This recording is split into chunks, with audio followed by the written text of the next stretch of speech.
এই আজকে শুনলাম নতুন ইংরেজি স্যার আমাকে ক্লাস নেবে। হ্যাঁ, নতুন স্যার খুব রাগী, তোরা কিন্তু কেউ বদমাইশি করবি না। না না, আমরা খুব ভালো, আমরা কোনোদিনও বদমাইশি করি না।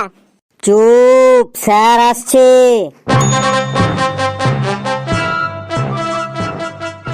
বস বস, সবাই বস, চুপচাপ বস। এই তুই আবার দাঁড়ালি কেন রে? তোর কি হয়েছে রে? স্যার মুতবো। স্যার আমারও খুব জোর লেগেছে, আমিও মুতবো। ছি ছি ছি, তোদের মুখ দিয়ে কি প্রস্রাব বের হয় না? ছি। বলেন কি স্যার, মুখ দিয়ে কি কারো প্রস্রাব বের হয়? আমি তাই বলেছি নাকি? আমি বলেছি তোরা মুতবো মুতবো বলছিস, কথাটা শুনতে খুব খারাপ লাগছে। তোদের মুখ দিয়ে কি প্রস্রাব কথাটা বের হয় না? আমরা তো স্যার এমনই বলি। না না, আজ থেকে আর এমন বলবি না। এরপর থেকে তোদের প্রস্রাব চাপলে বলবি স্যার চাপ আছে, তাহলেই আমি বুঝে যাব যে তোদের প্রস্রাব পেয়েছে, বুঝলি? স্যার যদি হাগু পায় তখন কি বলবো?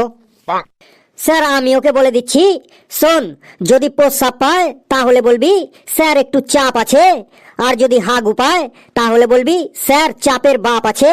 তাই না স্যার? ঠিক বললাম তো আমি?